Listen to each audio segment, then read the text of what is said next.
Power. It's a word we hear a lot, right? Right. Usually it's about governments, elections, the usual suspects. Right. But what about the power behind the scenes? The puppet masters. Exactly.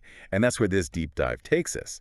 You sent over this article, El secreto del éxito de las corporaciones.pdf.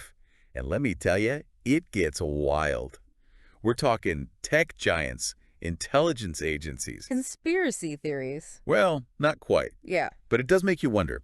This article digs into how these groups are all connected and how some companies might be pulling strings we don't even see. It's that whole they know what you're thinking thing, but on a much larger scale. Exactly.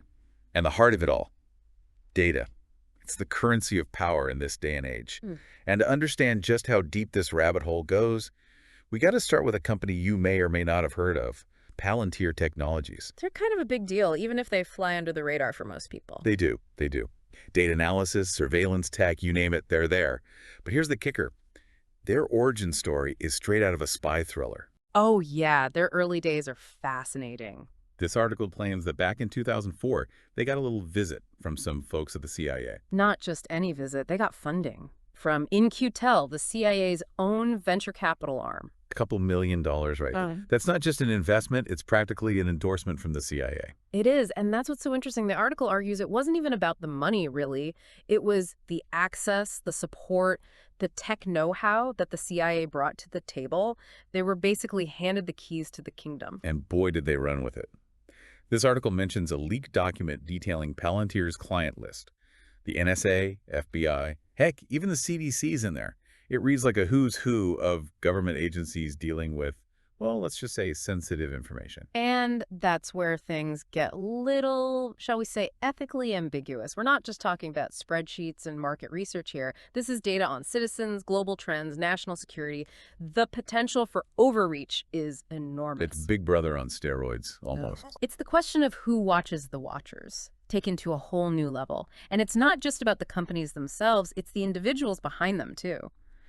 This article keeps coming back to one name in particular, Peter Thiel, co-founder of Palantir. You familiar with him? Oh, I've heard the name. Yeah, big tech guy, right. Big is an understatement.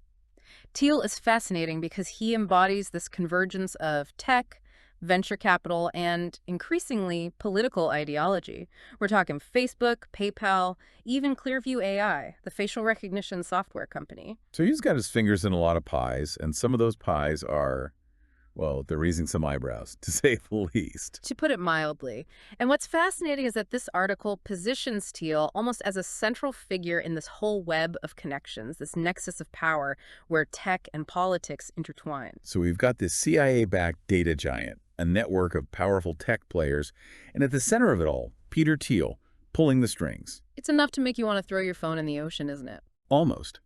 But then we wouldn't be able to do this deep dive, would we? And trust me, it gets even wilder from here.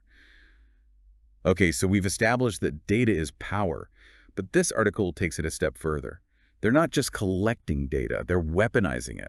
It's really not that far-fetched when you think about it. I mean, we're already bombarded with targeted advertising every day. True. But we're talking about something bigger here. Much bigger. Right. This article uses this phrase, I think you'll appreciate this, personalized bombardment. But instead of shoes or whatever, it's political messaging. Crafted, and this is the scary part, crafted to exploit our deepest fears, our biases. It's about triggering a specific response. So it's like, instead of getting an ad for that new phone I've been eyeing, you get targeted messages telling you a certain candidate is the only one who can save the country from, well, whatever keeps you up at night. Man, that's messed up. And this is actually happening. That's what the article argues, yeah. And they point to figures like Curtis Yarvin as evidence of this ideology taking root. You familiar with him? The name rings a bell. Isn't he part of that New Right movement? I've seen that term thrown around. Right, the New Right. It's a bit of a mixed bag, to be honest, hard to pin down. But there's a common thread. A lot of these thinkers, Yarvin included, they're deeply skeptical of traditional democracy. And that's going how? They see it as inefficient, too slow, even dangerous in this day and age. They believe a more centralized system is needed. And get this, they see Silicon Valley as the model. Wait, so less voting? More algorithms? That's the gist of it, yeah. And look, I get it. It sounds pretty out there. But the article argues that these ideas are gaining traction, especially among the tech elite. the ones who see themselves as disruptors, The visionary. ones who think they know better. Right. And what's even more concerning is that these ideas aren't confined to some online forum. They're entering mainstream politics. And that brings us to J.D. Vance, case in point. the senator, Mr. Hillbilly Elegy himself. One and the same. The article presents him as the embodiment of this new breed of politician, someone who can seemingly hold contradictory views and thrive in this era of tech-driven politics. Because he went from Trump critic to, what was it, his running mate? That was wild. It was a head-scratcher for a lot of people, but this article suggests that there's a method to the madness. They argue that we need to look closer at his policies, his rhetoric, and especially who's funding him. Okay, now that's interesting. So let's dig into that. What's the article highlighting about Vance's political positions? So we're talking about J.D. Vance, and this article really seems to hone in on his stance on immigration. Yeah, it's a fascinating angle. Because on the one hand, you have Vance, especially early in his career, really critical of immigration, specifically when it comes to skilled workers. Which is interesting because the tech industry, which he's now so closely aligned with, relies on that very talent pool. It's a bit of a head-scratcher. it's like he's biting the hand that feeds him, politically speaking. Right. And that's where this article's analysis gets really intriguing. They're not saying it's about logic. It's about tapping into a very specific anxiety among a certain segment of voters. Which is? Fear. Fear of economic displacement, of cultural change. These are powerful motivators, right? Absolutely. So by taking a hard line on immigration, even if it contradicts, well, reality, he's playing to those fears, solidifying his base. Exactly. And the article suggests this is a pattern we're seeing more and more. It's less about genuine conviction and more about, well, winning. Identifying the right buttons to push to achieve a specific outcome. And when you have the data, the algorithms, you can target those messages with laser precision. It's unsettling when you think about it. It is. It's power. There's no other word for it. And remember, we talked about Vance receiving that hefty sum from Peter Thiel for his campaign. 15 million, if memory serves. Not exactly pocket change. Nope. And yet, the article points out that Vance has publicly criticized big tech, called them enemies of Western civilization even. Which, I mean, talk about biting the hand that feeds you. Literally. It's a clever tactic, though, isn't it?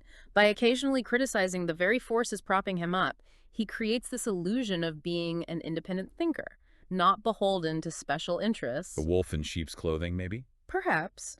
But the article urges us to look beyond the carefully crafted sound bites, to follow the money. So it's all a show. This Yeah. whole, I don't know, this carefully orchestrated performance designed to appeal to different groups without actually rocking the boat. That's what this article seems to be suggesting, that figures like Vance represent this new breed of politician, one who understands how to leverage data, technology, and carefully crafted narratives to sidestep traditional norms and achieve their goals. Which brings us back to this whole thing, right? This el secreto del éxito de las corporaciones, this secret. It's not just about one company, one politician, or even one election. It's bigger than that. Way bigger. It's about a fundamental shift in how power is accumulated and wielded in this day and age, and how data, technology, money, it's all intertwined. And we're just along for the ride, it seems. Well, not necessarily. And I think that's the point of this article, this whole deep dive. Knowledge is power, too. The more we understand how these systems work, the players involved, the narratives being spun. For the better equipped we are to see through the BS. Exactly. To demand transparency, to hold these institutions accountable, to advocate for a world where technology actually serves us, not the other way around. Well said. That's something to think about. To all our listeners out there, keep asking questions, keep digging for the truth. It's out there, somewhere behind all the algorithms and the targeted ads. And until next time, stay curious.